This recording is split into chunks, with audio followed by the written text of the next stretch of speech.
मान रखी, मैं हूं जैगम नकवी और आप मेरा यूट्यूब चैनल देख रहे हैं। नाजरीन, इस्लामाबाद मुर्गज़ार ज़ू का आज वाहिद कावन हाथी भी इस्लामाबाद से रवाना हो जाएगा, कंबोडिया रवाना होगा। इसकी जो एक कहानी है, लंबी है कि इस हाथी के साथ क्या क्या यहाँ पे जुल्म होता रहा और इसके जो मेडिकल के जो मामलात थे वो मुकम्मल तौर पर उसको रखा नहीं गया। ये देखें, इस वक्त उसको उसके क्रेट में सवार किया जा रहा है और क्रेट जो है कुछ ही देर बाद यहाँ से इस्लामाबाद एयरपोर्ट पर खसूसी चार्टर त्यारा वहाँ पर मौजूद है और उसके ज़रिए यहाँ से इसको कंबोडिया मुंतकिल कर दिया जाएगा। इंटरनेशनल मीडिया के काफ़ी लोग यहाँ पर मौजूद हैं और जहाँ पे उसकी तमाम जो इंतज़ामात हैं उसको निगरानी टेक्निकल टीम्स कर रही हैं। मेडिकल टीम्स जो हैं यहाँ पर मौजूद हैं जो उसकी रवानगी के हवाले से तमाम इंतज़ामात मुकम्मल कर रहे हैं।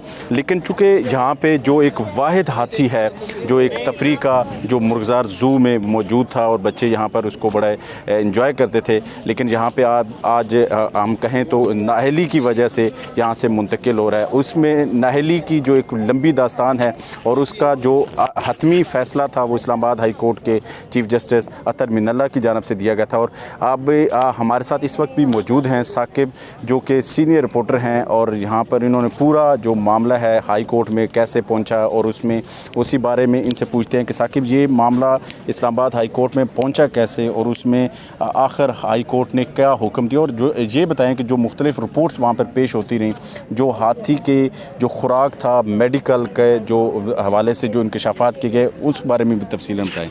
अच्छा, हाथी की खुराक का जो मामला है उसमें खुराक यहाँ पे जितनी आती थी, इसका खाना आता था, इसके मेडिकल इक्विपमेंट था, कुछ चीज़ें थीं, इसके मुतलका जो फ़ंड्स थे यहाँ की टीम्स के पास, उनके बारे में ये बताया जाता है कि उन तमाम में खुर्द बुर्द हुई, लोगों ने खाना खुराक ख़ुद इस्तेमाल की, फ़ंड्स में खुर्द बुर्द की। यहाँ का जो जितनी इंतज़ामिया थी वो उनके अफसरान कहीं ना कहीं मुलव्वस पाए गए। ये रिपोर्ट्स हैं वो जो बाकायदा तौर पे हाई कोर्ट में जमा हुई हैं। ये बुनियादी तौर पर मामला शुरू हुआ था 2013 में, जब एक ख़ातून जो अमेरिका से पाकिस्तान आई, पाकिस्तानी हैं लेकिन वो अमेरिका में सेटल हैं, डॉक्टरेट कर रही थी एनिमल्स में। तो यहाँ पे आई तो उन्होंने चिड़ियाघर में देखा कि इसको संगलों के साथ बांधा हुआ था यहाँ की इंतज़ामिया ने। तो बड़ा वो एक क्रूएलिटी का एक अंसर था, एक वो महसूस किया गया कि शायद इसके साथ जुल्म हो रहा है। और दूसरा, इसके साथ पेयर भी नहीं था। तो इस दौरान उन्होंने पहले सोशल मीडिया पे ये कैंपेन शुरू की। 2015 में 4 लाख लोगों ने ऑनलाइन इस पटिशन पे दस्तखत किए। उसके बाद आहिस्ता आहिस्ता ये मामला बढ़ता गया। पाकिस्तान के वज़ीर-ए-आज़म से लेकर नीचे तक तमाम को खतूत जो है लिखे गए, मुख्तलिफ़ लोगों ने, सिविल सोसाइटी ने लिखे। उसके बाद जो अमरीकी जो गुलकार हैं चेर, उन्होंने दिलचस्पी लेना शुरू की और उन्होंने पाकिस्तानी गवर्नमेंट को भी कहा और दैन उन्होंने कहा जितने अखराजात हैं वो हम उठाएंगे। फिर आहिस्ता आहिस्ता ये मामला हाई कोर्ट में आ गया। और इसमें एक चीज़ जो है वो बताना बहुत ज़रूरी है कि ये आखिर क्यों नौबत आई और क्या हाई कोर्ट ने एक ही दिन ये फ़ैसला कर दिया, ऐसा हरगिज़ नहीं है।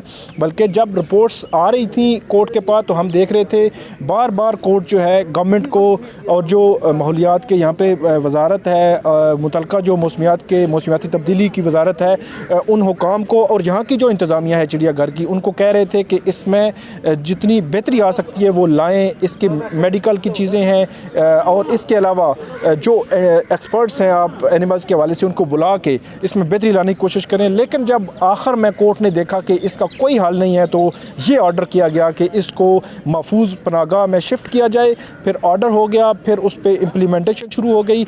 एक जो इम्प्लीमेंटेशन कमेटी बनी, उस इम्प्लीमेंटेशन कमेटी ने श्रीलंका और कंबोडिया का इंतखाब किया शुरू में, फिर कंबोडिया फ़ाइनल हुआ। अब आज जो है इसको बाकायदा जो है वो कंबोडिया मुंतकिल किया जाएगा। साकिब, देखिए, जो अभी आपने जिक्र भी किया कि जो इसके साथ पेयर था, जो सहेली थी, वो जहाँ पे उसकी कैसे डेथ हुई, हमने चूँकि यहाँ पे देखा है इस पेयर को यहाँ पे मूवमेंट करते हुए देखा। यहाँ पे उसकी जो हालत इज़हार देखते थे कि उसको जो जंजीरों के साथ जो जकड़ा होता था और उसकी वजह से ही वो उसके पाँव में जो एक इन्फेक्शन हुई और इन्फेक्शन की वजह से उस जो हाथी जो उनका पैर था वो मुकम्मल ना हुआ और उसके बाद इसकी हालत ऐसी हुई कि इसने दीवारों के साथ सर मारना भी शुरू किया। और यहाँ पे हमने जो जैसे आपने कहा कि इसके मुख्तलिफ बिलों में और मुख्तलिफ खुराक जो है वो कुछ लोगों के शायद घरों में जाती थी, तो यहाँ पे एक केस भी रिपोर्ट हुआ था कि वहाँ पे जो उसका जो जानवरों का जो इसका गोश्त था वो कहीं और मुंतकिल किया जा रहा था। लेकिन साकिब ये बताएं कि जो अखराजात के हवाले से क्या को कोर्ट में यकीन दहानी करवाई गई कि इसके जो अखराजात होंगे उसकी और इसकी जो आगे इंक्वायरी थी जो इसकी हालत तक पहुँचाने के लिए, उसके हवाले से भी कोई कोर्ट ने हुक्म दिया? जी, दो चीज़ें थी। जो वो अमेरिकी सिंगर थी उन्होंने शुरू में ऑफ़र दी थी, दैन इस पे $50,000 ये गुज़श्ता 2 माह में फ़ंड्स कलेक्ट किए गए हैं वर्ल्ड वाइड।